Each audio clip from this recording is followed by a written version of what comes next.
100円ください。お金いるの? Oke, selamat datang kembali di pembahasan light novel Mahoka Koko no Red Tosei. Di video kali ini, saya akan melanjutkan video pembahasan light novel part 3 dari volume 19 atau Arc Master Clans Conference.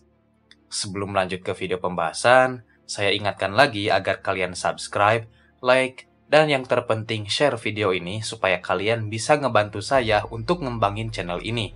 Dan tentunya itu memberi saya semangat juga untuk bisa terus upload video-video terbaru di masa mendatang. Oke, sebelum menuju ke pembahasan volume 19 part 3, kita akan sedikit mengulas video sebelumnya, supaya ceritanya bisa lebih nyambung. Jadi bagi yang belum nonton video-video sebelumnya, kalian bisa tonton dulu deh video-videonya terlebih dahulu, supaya kalian bisa mengikuti alur ceritanya. Di video sebelumnya, kita udah tahu bahwa drama kejar-kejaran antara kelompok Heigo dan kelompok dari Ten Master Clans ini sedang menuju ke arah klimaks. Kelompok Ten Master Clans, selaku kelompok pengejar, tidak bisa melaksanakan misi mereka dengan leluasa akibat banyaknya gangguan dari pihak USNE, yang juga sama-sama ngincar si Jiedo Heigo. Serangan-serangan semacam peluru, granat, dan bom mewarnai drama pengejaran ini. Bahkan, tokoh utama kita Tatsuya harus menunda pengejarannya terhadap si Jiedo Heigo karena harus bertarung dulu dengan detektif Chiba Toshikazu yang udah berubah jadi zombie. Untungnya, Tatsuya berhasil mengalahkan Toshikazu dan sekarang dia melanjutkan misinya kembali. Tentunya setelah menyerahkan jenazah Toshikazu kepada Yakumo. Oke, setelah kita recall apa yang terjadi di video sebelumnya, sekarang saatnya kita lanjutkan pembahasan volume 19. Oh iya, di video ini kita masih bahas poin tentang pengejaran Jiedo Heigo ya, atau lebih tepatnya kita masih berada di poin pembahasan nomor 2. Dan semoga aja kita bisa ngebahas keseluruhan poin sisanya di video ini. Oke, akibat dari Jiedo Heigo yang telah mengirim Toshikazu untuk menghalangi pergerakan dari kelompok Tatsuya, si Jiedo Heigo akhirnya bisa memperlebar jarak antara dirinya dengan kelompok dari Ten Master Clans atau kelompok Tatsuya. Berkat selisih jarak ini, Heigo bisa segera bergegas menuju pantai untuk segera kabur dari Jepang. Sesampainya di pantai, di sana sudah tersedia sebuah mobil amfibi atau kendaraan amfibi.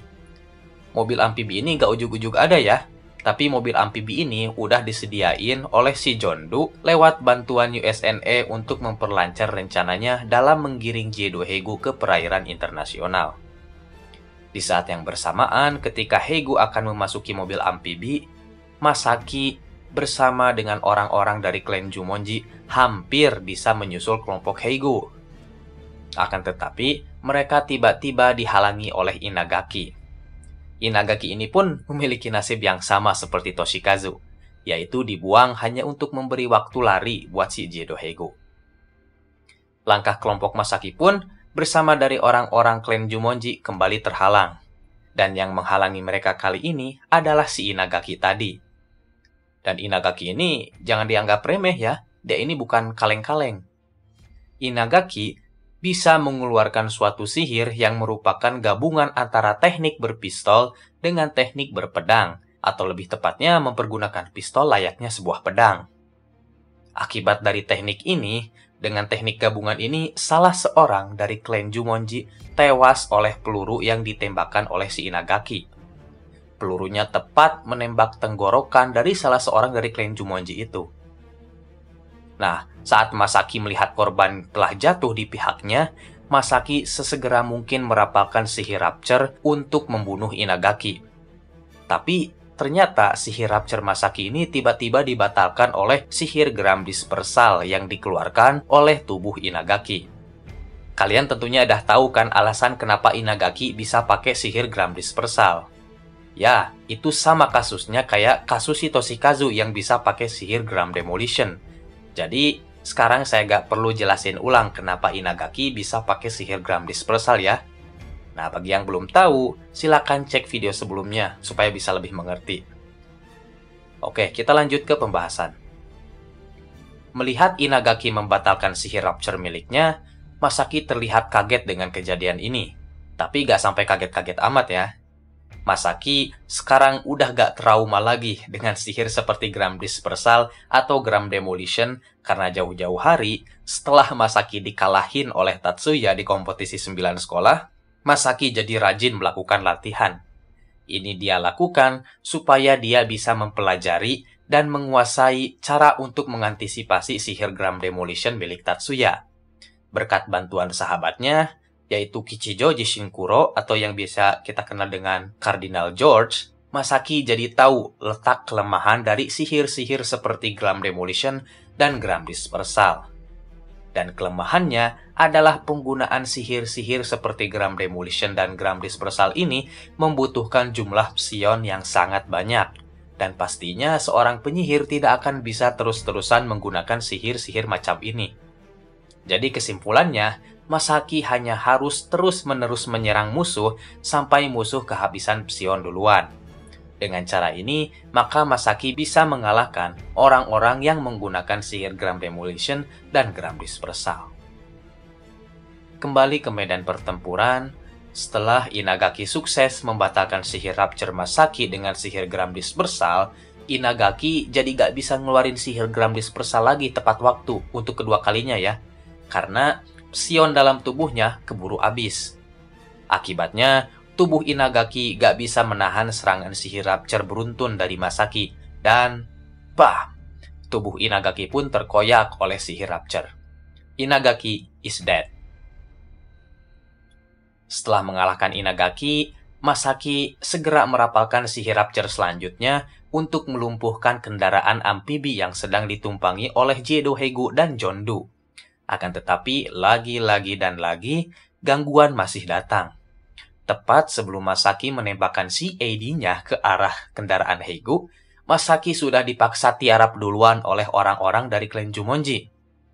Ini dikarenakan adanya serbuan peluru tiba-tiba yang menghujani kelompok Masaki dari arah hutan yang berada di pinggir pantai. By the way, peluru-peluru itu bukan peluru biasa, bos ya.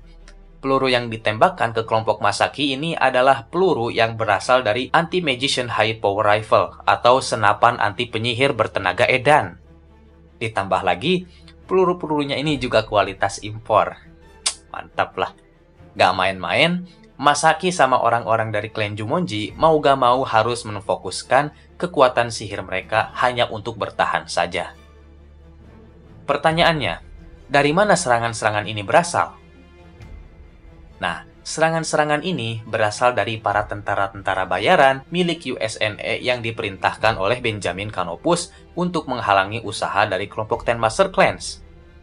Jumlah tentara bayaran dari USNE ini sekitar 2 kali lipat dari orang-orang dari kelompok Masaki saat itu. Masaki ngedumel gitu, kenapa ini orang-orang dari USNE tiba-tiba nyari ribut?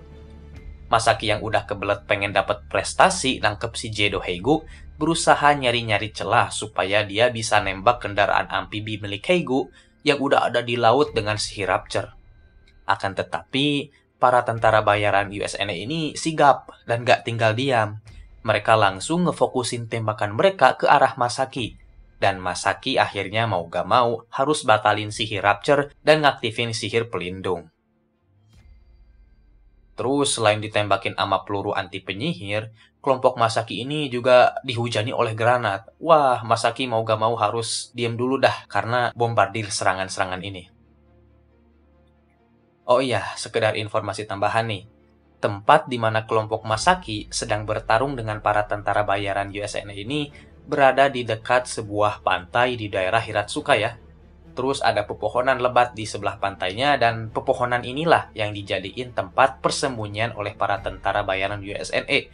Dan mereka juga melancarkan serangan kejutan ke kelompok Masaki dari dalam hutan sana. Nah, ketika kelompok Masaki sedang dalam keadaan terdesak, Katsuto yang baru selesai menangani mobil-mobil otomatis sesegera mungkin pergi menyusul ke lokasi di mana kelompok Masaki berada. Nah, menurut saya nih ya, di sini Katsuto ini aksinya keren banget deh, sumpah. Kalau diibaratin mah kayak badak terbang dia tuh. Pas udah parkirin mobil tuh, dia langsung terjun atau terbanglah ke lokasi di mana kelompok Masaki lagi tarung. Nah, pas saat Katsuto tiba-tiba terjun, Katsuto langsung dihujani sama peluru-peluru. Meskipun Katsuto tiba-tiba langsung dihujani dengan peluru anti penyihir berkekuatan tinggi tadi, dengan kalemnya tapi masih sangar, Katsuto langsung nangkis semua peluru dengan sihir barrier miliknya. Peluru-peluru anti penyihir pun mental di hadapan barrier milik Katsuto, kayak gak ngaruh sama sekali. Mungkin emang jauh banget ya perbedaannya antara kekuatan Katsuto sama kekuatan anak buahnya. Katsuto bisa ngobrak-ngabrik barisan para tentara bayaran USNE hanya seorang diri. Terus, yang kerennya lagi dari Katsuto, serangan-serangannya ini gak naif gitu. Jadi Katsuto nembakin serangan-serangan itu udah gak peduli keadaan musuh, mau mereka hidup ataupun mati. Dia udah gak peduli, yang penting jika ada musuh yang udah berani-beraninya nyelakai rekan sama anak buahnya, bantai. Nah, karena aksi heroik Katsuto ini, mental dari para penyihir bayaran USNE jadi ciut, dan Masaki tidak menyia-nyiakan kesempatan ini untuk melakukan counter attack atau serangan balik kepada para tentara bayaran USNE. Dan kelompok Masaki yang sudah dibantu Katsuto pun berhasil membalikkan keadaan. Setelah melumpuhkan dan memindahkan seluruh tubuh tentara USNE ke dalam hutan, Masaki dan Katsuto pun berdiskusi perihal apa yang akan mereka lakukan selanjutnya. Mereka berdua berdiskusi bahwa Masaki akan menjadi pilihan terbaik untuk mengejar Jedohegu yang sudah kabur ke tengah laut. Soalnya Masaki ini punya teknik atau serangan sihir jarak jauh. Dan Masaki juga punya sihir Rapture yang bisa merusak kendaraan amfibi milik Heigo. Sedangkan Katsuto tidak punya teknik atau sihir jarak jauh. Katsuto memang ingin ikut sebenarnya ya, ingin ikut ngejar Heigo, tapi dia memiliki rasa tanggung jawab. Dia dengan lapang dada akan mengurus tubuh-tubuh dari para tentara bayaran yang tak sadarkan diri, dan dia juga berniat untuk melakukan investigasi dari mana asal-usul para tentara bayaran itu. Akan tetapi, belum aja pergi dari lokasi, tiba-tiba muncul api yang ngebakar seluruh tubuh para tentara. Tubuh tentara-tentara itu yang gak sadarkan diri itu ya, tiba-tiba kebakar. Mereka kebakar oleh suatu sihir yang khusus untuk melebur tubuh manusia. Jadi, jasad yang kebakar oleh api yang dihasilkan oleh sihir ini akan segera berubah menjadi abu. Katsuto langsung sigap melindungi dirinya sendiri dan Masaki dari kobaran api dengan sihir barrier miliknya. Terus gak berhenti di situ. Gak hanya jasad aja, tapi senjata-senjatanya juga ikut terbakar dan meledak. Melihat kejadian ini, baik Katsuto maupun Masaki berpikir bahwa pembakaran tubuh para tentara ini adalah suatu kesengajaan yang dilakukan oleh seseorang demi menghilangkan bukti. Dan yes, faktanya emang begitu. Dan pelaku di balik terbakarnya para tentara bayaran USNA ini adalah si Benjamin Kanopus. Kok bisa ya si Kanopus nyate dari jarak jauh? Nah, perlu kalian ketahui, para tentara yang dikirim oleh Kanopus itu semuanya sudah ditanami sebuah mantra penghancuran diri yang jauh tertanam di dalam pikiran mereka. Dan alasan kenapa Kanopus bisa ngebakar mereka adalah karena Kanopus punya pemicu atau tombol aktivasi penghancuran tubuh itu. Jadi ketika pemicu itu diaktifkan, itu akan memberikan sebuah sinyal dari jarak jauh agar sihir penghancuran diri yang tertanam pada otak para tentara itu aktif dan langsung ngebakar tubuh mereka seketika. Jadi semua ini Kanopus lakukan tentunya demi menghapus semua jejak dan bukti-bukti yang ada.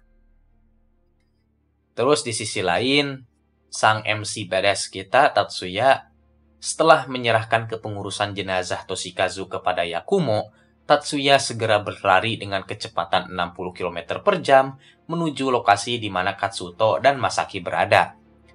Tatsuya sebenarnya bisa aja pakai sihir terbang gitu supaya lebih cepat, tapi itu akan sangat beresiko tentunya ya. Beresiko akan terlihat oleh musuh dan membuatnya menjadi mudah diserang ketimbang berada di darat. Nah, pokoknya singkat cerita, sampailah Tatsuya di tempat Katsuto dan Masaki berada. Tatsuya bertanya nih tentang situasi dan kondisi yang terjadi kepada Katsuto dan Masaki. Kemudian mereka pun menjawab pertanyaan Tatsuya sesuai dengan apa yang telah terjadi.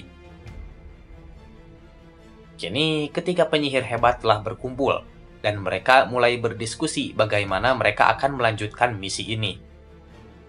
Katsuto meminta saran pada Tatsuya perihal apa yang akan dilakukan selanjutnya.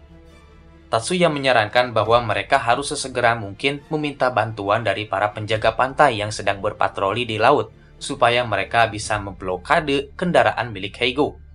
Tatsuya juga dengan mudahnya memberitahu lokasi Heigo kepada Masaki dan Katsuto. Saat itu, lokasi Heigo masih berada di semenanjung pulau. Katsuto dan Masaki ini penasaran gitu, gimana caranya Tatsuya bisa dengan begitu yakin mengetahui lokasi si Heigo. Pakai sihir apa si Tatsuya ini? Tapi sekali lagi, karena mereka udah tahu aturan atau tata krama perihal betapa tabunya jika seorang bertanya tentang teknik sihir suatu klan, maka Katsuto dan Masaki lebih memilih untuk diam. Setelah itu, mereka sepakat untuk mengirim Tatsuya dan Masaki, sedangkan Katsuto, dia harus mengurus segala hasil kekacauan seperti bekas-bekas abu para tentara dan juga senjata-senjata rusak dan lain sebagainya lah. Jadi mau gak mau dia harus diam di daratan. Saat mereka udah fix dengan tugas mereka masing-masing, tiba-tiba Mayumi nelpon Katsuto. Di sini, Mayumi nyuruh supaya Tatsuya sama Masaki yang nantinya bakalan ngejar Heigo ke laut harus sesegera mungkin ke lokasi di mana Mayumi sedang berada. Soalnya Mayumi udah ngedapetin persetujuan dari para penjaga pantai dan mereka akan memberikan tumpangan di kapal mereka buat Tatsuya dan kawan-kawan. Loh, Mayumi kok bisa sigap gitu ya? Jelas, ini karena Mayumi juga memiliki peran dalam pelaksanaan misi penangkapan si Jedo Heigo. Mayumi itu sekarang ditempatin di bagian positioning atau monitoring. Jadi Mayumi masih terlibat dalam misi pengejaran Jedo Heigo, tapi dia jadi gak harus ikut terjun langsung ngejar si Jedo Heigo gitu. Ya, pokoknya tanpa basa-basi, Tatsuya dan Masaki pun langsung cus ke lokasi di mana Mayumi berada untuk melanjutkan misi. Sesampainya Tatsuya di lokasi Mayumi, di sana sudah tersedia sebuah perahu cepat yang disiapkan untuk kelompok Tatsuya dan kawan-kawan. Ketika Tatsuya naik ke perahu cepat itu, di sana ternyata udah ada sosok Yakumo. Mayumi memperkenalkan Yakumo ke Masaki bahwa Yakumo ini adalah guru dari Tatsuya. Tatsuya yang melihat Yakumo sedari tadi ikut campur dalam misi, agak kesel lihat muka Yakumo gitu. Dan nanya kenapa sih Yakumo ngikut-ngikut mulu dari tadi. Yakumo jawab bahwa dia kan udah setuju bakal bantu Tatsuya dalam misi penangkapan si Jedo Heigo. Perlu kalian ingat ya, keselnya Tatsuya ke Yakumo ini gak serius-serius amat lah ya. Nah, ngelihat ekspresi Tatsuya yang kesel dengan kehadiran Yakumo, Mayumi tiba-tiba merasa bersalah dan gemetaran dia. Alasannya ya, karena Mayumi ini yang ngajak Yakumo ke atas kapal. Ceritanya gini, saat itu Mayumi kebetulan ketemu dengan Yakumo di pelabuhan baru di daerah Hiratsuka. Mayumi yang saat itu kebingungan nyari lokasi Tatsuya, ditawarin Yakumo perihal lokasi keberadaan Tatsuya. Dengan syarat, Mayumi juga harus bawa Yakumo ke lokasi Tatsuya. Ya, karena Tatsuya gak mau lihat Mayumi ketakutan terus, akhirnya dia ngizinin Yakumo ikut. Dan pengejaran Heigo lewat jalur laut pun dimulai. Setelah kita bahas panjang lebar dari pihak Ten Master Clans, sekarang kita akan bahas sedikit dari pihak USNA. Di pihak USNA sendiri, mereka yang sudah awalnya merasa lega karena telah berhasil menghambat pihak Ten Master Clans, kini mereka harus was-was lagi. Ini dikarenakan pihak Ten Master Clans sudah melakukan pergerakan lagi dan kali ini pihak Ten Master Clans mengejar Heigo dengan sebuah perahu cepat. Udah namanya perahu cepat, terus kecepatannya di-buff lagi pakai sihir. Jadi kapal ini ngebut banget dan hampir bisa nyusul ke lokasi di mana Heigo berada. Melihat keadaan ini, Canopus memerintahkan untuk sesegera mungkin ngebunuh Heigo. Gak usahlah nunggu Heigo ke perairan internasional, langsung bunuh aja. Setelah itu, perintah pengeksekusian Jedo Heigo pun dikirim oleh pihak USNA kepada si John Doe atau Joseph Doe yang sedang berpura-pura sebagai pelayan Heigo. Oh ya, by the way, buat yang belum tahu dari mana Canopus melakukan pemantauan, saat itu Canopus sama para bawahannya melakukan pemantauan di perairan internasional dengan sebuah kapal destroyer Terus setelah kita bahas keadaan Ten Master Clans, keadaan USNE, sekarang kita akan bahas keadaan dari sang penjahat Jedo Hegu. Setelah Hego berhasil kabur dari kejaran Ten Master Clans dengan mobil amfibi, Jedo Hegu kini berhasil melakukan transit dan dia sekarang berada di sebuah kapal kargo bersama dengan Jondu. Jondu yang tiba-tiba menerima perintah untuk mengeksekusi Hegu dari Canopus segera menemui Hegu dengan membawa sebuah pistol. Tapi disembunyiin ya pistolnya. Saat itu Jondu masih berpura-pura ya sebagai pelayan Hegu dan dia akan membunuh Hegu saat dia masuk ke kamar Hegu sambil memberikan informasi perihal pergerakan dari Ten Master Clans. Nah, setelah dia memberitahukan semua informasi, kampretnya si Jondu ini lengah. Si Jondu ini malah ngasih Hegu kesempatan untuk langsung merapalkan sihir zombification ke tubuh si Jondu. Dan si Jondu pun ya berubah jadi boneka, mati. Ya mau gimana lagi, emang susah sih ngelicikin orang licik. Terus lagi pula, Hegus dari awal emang udah gak percaya ini sama si Jondu. Setelah Hegu merubah Jondu jadi boneka, Hegu kemudian menyuruh Jondu untuk segera pergi dan menyerang perahu cepat milik Ten Master Clans dengan mobil amfibi yang tersedia. Terus, selain ngerubah si Jondu jadi boneka, si Jedo Hegu juga udah ngerubah seluruh kru di kapal kargo menjadi bonekanya. Dan sekarang Hegu menjadi penguasa di kapal kargo itu. Nah, pokoknya mulai heboh lah ya dari sini. Si Jondu yang udah diperintahin Hegu buat nyerang kapal cepatnya Ten Master Clans, langsung nyerang tim Tatsuya dengan kecepatan penuh. Tapi untungnya tim Tatsuya gak kenapa-napa lah. Dan tim Tatsuya berhasil nenggelamin si Jondu berkat gabungan kerjasama antara sihir Mayumi dan Masaki. Kita balik lagi ke pihak USNE. Nah, setelah pihak USNE mengetahui bahwa Joseph Du ini gagal buat ngebunuh Jedo Hegu, pihak USNE jadi makin bingung.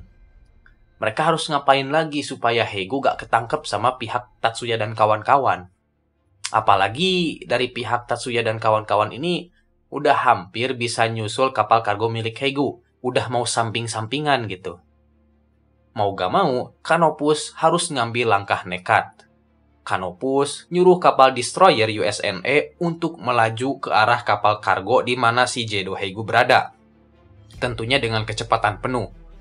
Dia berencana untuk memotong jalur penghubung antara kapal kargo Hegu dengan kapal cepat dari pihak Tatsuya.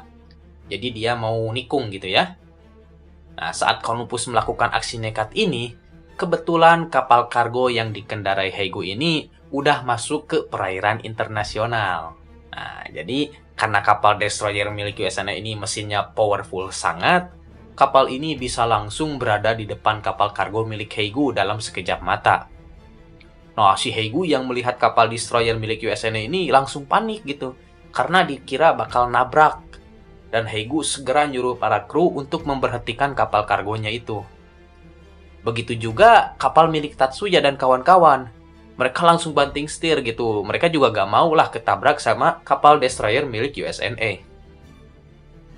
Ya, singkat cerita, semuanya bisa lah ngehindarin tabrakan dengan kapal destroyer milik USNE. Akan tetapi semuanya gak berhenti di situ.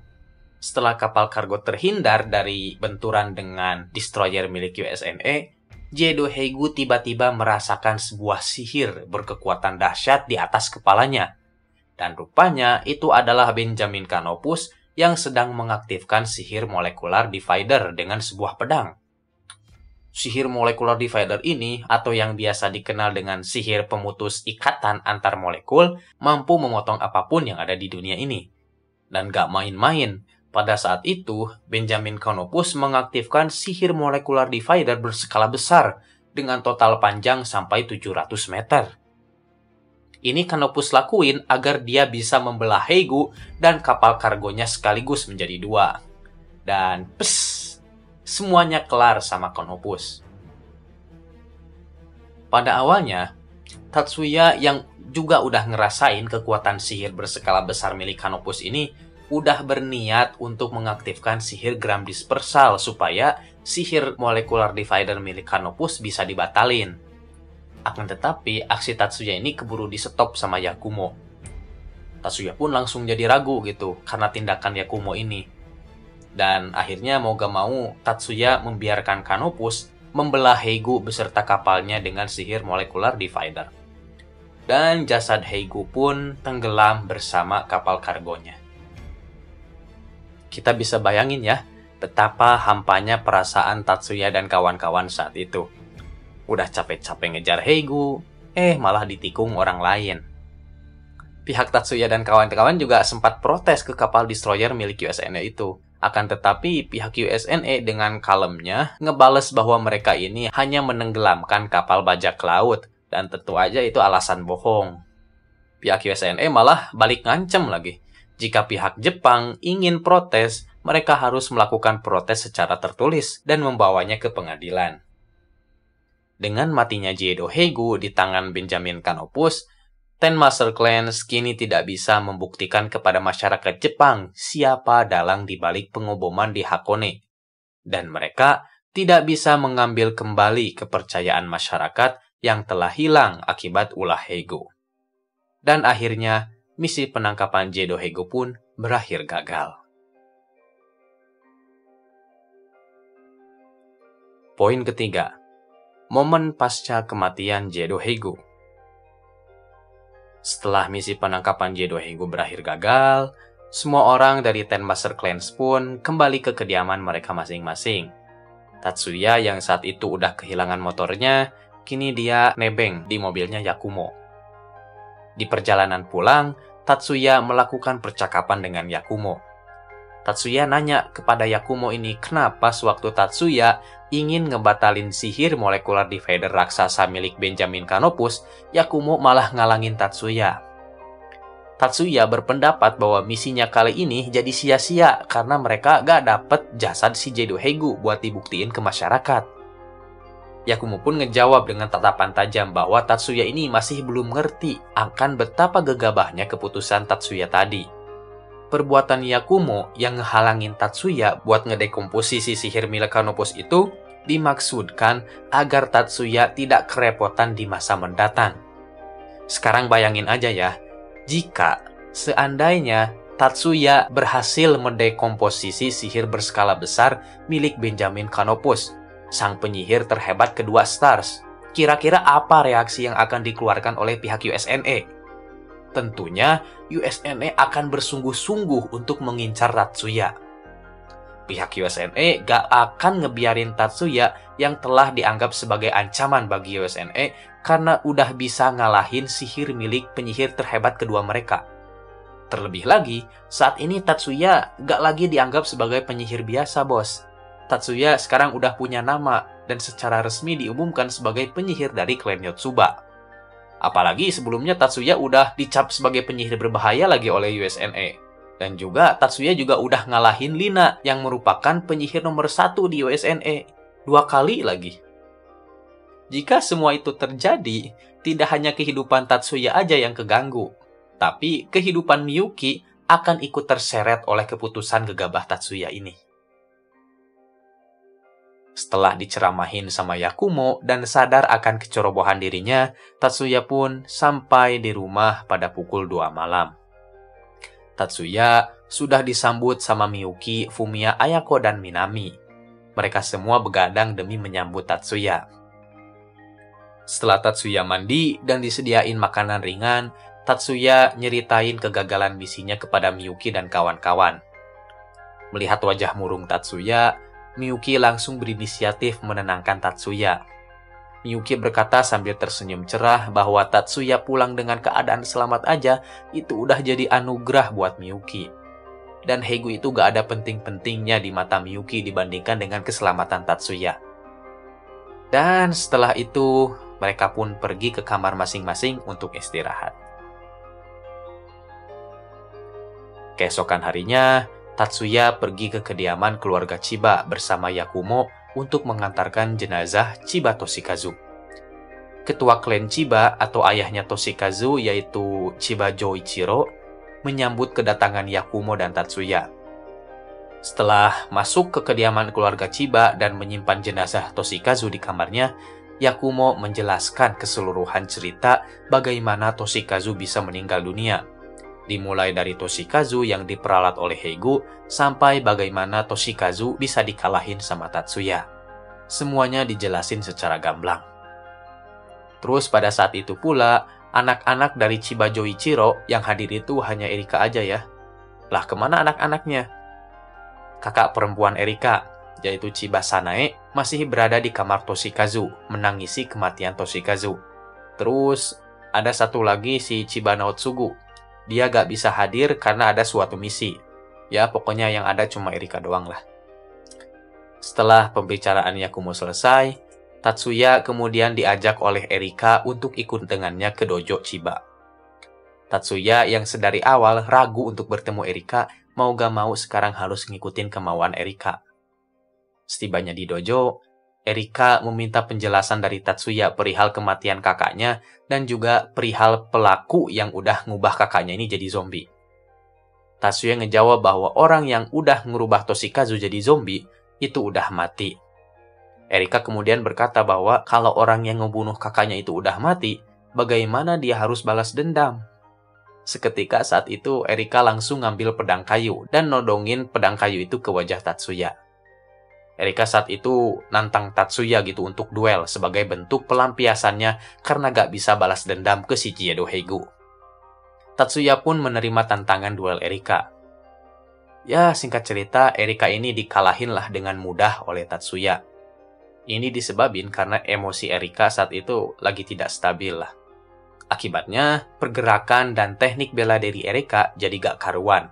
Makanya Tatsuya bisa ngalahin Erika dengan mudah. Setelah itu, di saat-saat terakhir, Erika yang masih berlinang air mata, nanya ke Tatsuya, apakah Toshikazu itu kuat? Tatsuya mengiyakan bahwa Toshikazu itu benar-benar kuat. Erika pun tersenyum dan berkata bahwa apa yang Tatsuya katain itu adalah suatu penghormatan bagi Toshikazu. Karena dia udah dipuji oleh orang kuat seperti Tatsuya. Keesokan harinya lagi, atau tanggal 20 Februari tahun 2097, Tatsuya menemui Yotsubamaya di gedung Asosiasi Sihir Cabang Kanto untuk memberikan laporan. Tatsuya saat itu pergi sama Miyuki, Ayako, dan Fumiya. Sebenarnya Tatsuya ini masih agak-agak merinding gitu ya ketemu Maya. Karena ya Tatsuya ini udah gagal kan melaksanakan misi. Tapi ya mau gak mau, dia harus laporan. Setibanya Tatsuya di ruangan Maya, Tatsuya dan kawan-kawan langsung memberi hormat kepada Maya. Kemudian Tatsuya menjelaskan bagaimana dia bisa gagal mendapatkan jasad Jiedo Heigo. Maya ini sebenarnya udah tahu ya detail peristiwa kegagalan Tatsuya ini. Ya terus meskipun gagal, Maya ini gak marah-marah amat lah. Soalnya kan hasil dari misi Tatsuya ini masih dianggap positif sama sponsor utama klan Yotsuba atau Todo Aoba. Jadi Maya juga gak bisa marah ya. Malahan, alih-alih Maya nanya hal-hal yang berhubungan dengan misi, Maya malah nanya bagaimana cara Tatsuya bisa nemuin lokasi Heigo. Padahal jauh-jauh hari Tatsuya malah kesusahan banget gitu nemuin lokasi si Heigo. Ya, Tatsuya mana mungkin lah bilang ke Maya gitu ya. Masa dia harus bilang ke Maya bahwa cara nemuin Heigo ini dengan pegang-pegang tangan Miyuki? Kan malu gitu. Jadi Tatsuya ini hanya bilang hal-hal seperlunya aja. Lagian Maya juga udah paham lah ya. Apalagi setelah ngelihat wajah Miyuki yang tiba-tiba memerah. Selain itu, Maya juga nanyain kenapa Tatsuya bisa kesusahan lawan Toshikazu. Padahal Toshikazu ini bukanlah lawan yang sepadan bagi Tatsuya. Apalagi Toshikazu kondisinya saat itu udah mati. Nah, di sini Tatsuya ngejelasin tentang sihir zombification sama energi kehidupan atau life force yang telah kita bahas di video sebelumnya kepada Maya. Maya yang saat itu mendengar informasi baru tentang energi kehidupan, tiba-tiba senyum dan sorot mata Maya berubah kayak seorang mad scientist atau ilmuwan gila. Tatsuya sampai keluar keringet dingin ya lihat ekspresi Maya ini. Maya ini orangnya sangat haus akan pengetahuan, jadi wajar dia berekspresi seperti itu. Oke, Setelah itu, Maya juga ngebahas perihal akan diadakannya rapat secara online antar ketua klan-klan dari Ten Master Clans. Tentunya itu buat ngebahas kasus si Jedo Heigo tadi. Maya juga ngasih tahu bahwa selain ngebahas si almarhum Heigo, Ten Master Clans juga ngebahas tentang pergerakan organisasi anti penyihir yang juga semakin terus menjadi-jadi. Ya, sebagaimana yang udah kita ketahui di video-video sebelumnya, organisasi-organisasi anti penyihir ini jadi semakin berani untuk nyakitin para penyihir secara langsung. Maya tahu masalah ini lama-kelamaan akan berakhir dengan sendirinya. Tapi Maya gak mau jika sampai nanti ada lagi warga sipil yang terluka akibat kekacauan yang disebabkan oleh organisasi-organisasi tengil ini. Karena hal itu akan merusak harga diri para penyihir Jepang. Dan akhirnya kelar dah pembahasan volume 19. Di volume 19 ini sebenarnya ada juga sih cerita tentang keseharian Masaki selama dia berada di SMA 1 dan selama waktu pelaksanaan misi juga. Tapi mungkin lain kali aja dah ya. Toh lagian dikit juga yang suka sama Masaki. Oke, sekian dulu untuk video kali ini. Terima kasih karena udah nonton sampai habis. Jika kalian suka konten ini, silahkan like, subscribe, dan yang terpenting share sebagai bentuk dukungan kalian untuk channel ini. Sekali lagi terima kasih, dan sampai jumpa di video berikutnya.